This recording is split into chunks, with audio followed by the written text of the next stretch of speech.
You have a great date, and I mean a really great date. And rather than enjoying the moment and enjoying what happened, as soon as you leave, your mind goes into overdrive. Should I text them? Will they text me?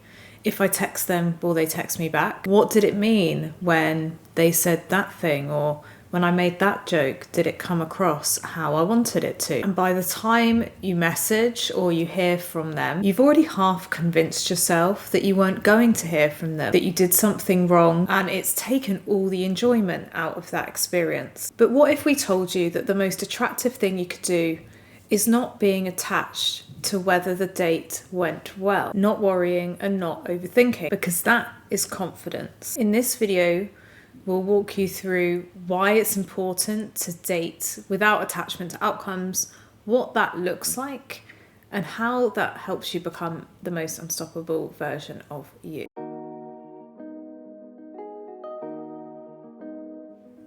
Welcome to the YouTube channel for Catch. My name is Sam and I'm the founder here at Catch. Unshakable confidence is the key to getting everything that you want in life and dating.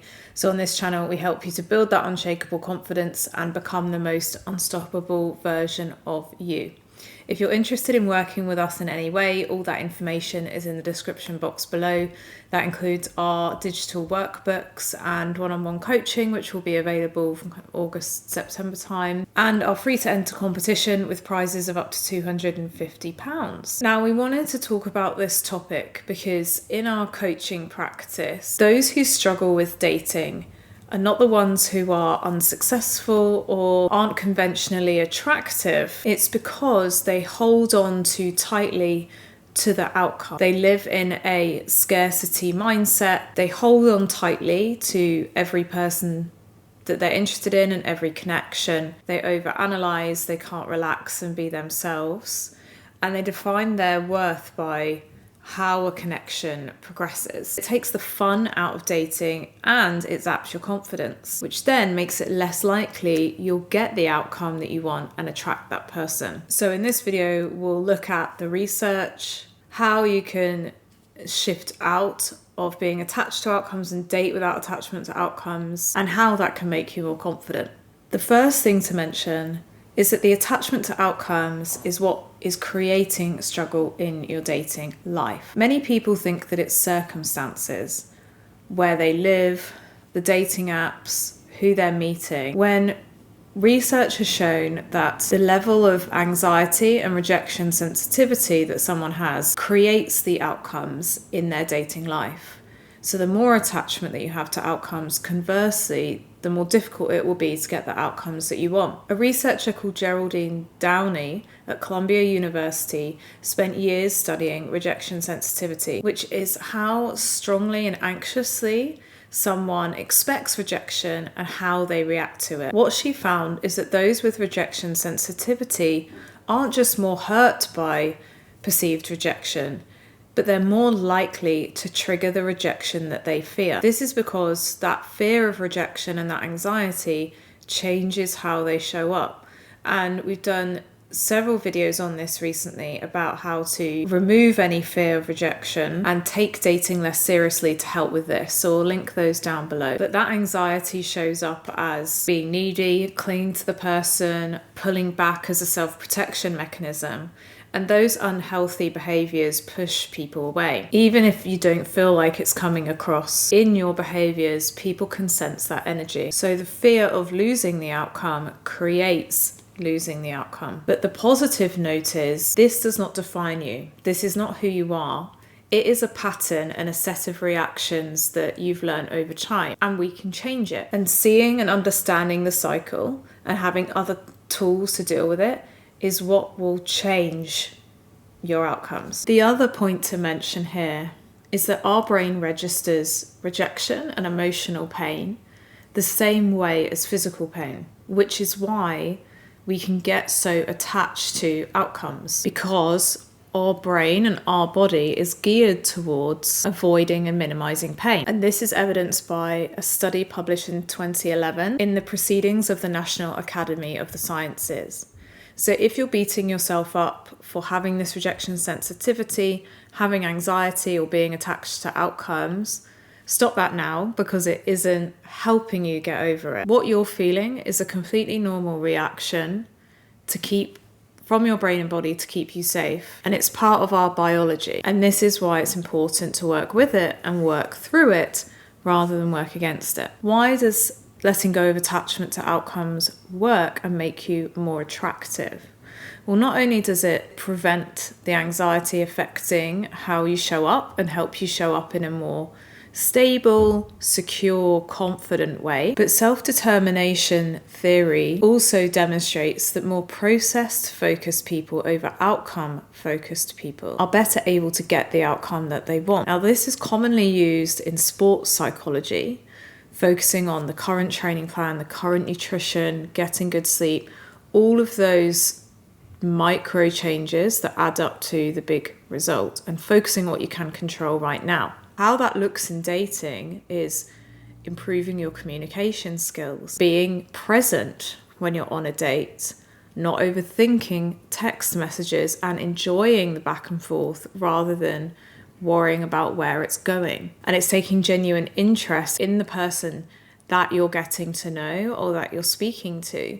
And the more you focus on what's in your control now, the more that connection is able to flourish and develop and move in the direction that you want. Think about that best, most confident, relaxed version of yourself with your best friends or with your family. What we're trying to create in dating is you bringing that version of you.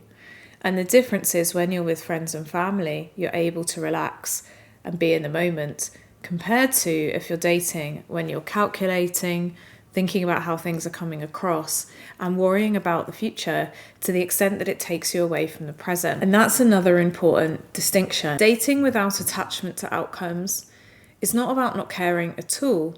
It's about how you show up and care and where you put your energy. And it's putting your energy on the process rather than the outcome, because you're more likely to get the outcome if you put the focus on the process. If you're too detached, then you're not going to be present or enjoy the connection or be open and warm and vulnerable and be able to connect with the person who's in front of you.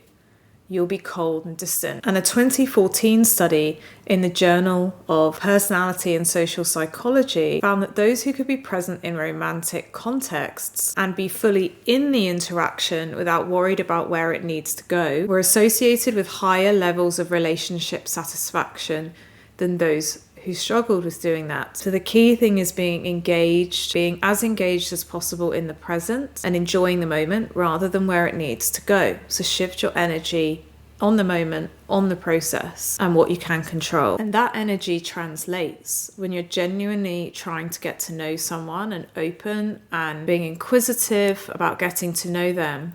That's very different than needing it to go a certain way to prop up your self-worth, to validate you, boost your ego or boost your confidence. And we've all been in situations where we've felt someone trying to impress us, trying to come across a certain way, and it's repelling. So now we understand why being detached from outcomes is important, how it can improve you getting the outcomes that you want in your dating life, help you enjoy dating more and feel more confident. We can see the patterns. For the second half of the video, we're going to shift into those practical tips to soothe your brain and body and help you date without attachment. The first practical step is developing secure attachment. Key part of this is really knowing who you are, because what research has shown is that secure people don't feel rejection less. They're just better able to bounce back from it because they don't let the rejection define them or shift how they see themselves. So get really clear within yourself who you are, what you bring to the table, what your values are. Build your confidence in those aspects that cannot be taken away from you. Your kindness, how you look after others, the respect you show others, perhaps your humor, how you're close with your family. If you nurture yourself and nurture your values and what's important to you, then you can start to see rejection or not getting the outcomes you want.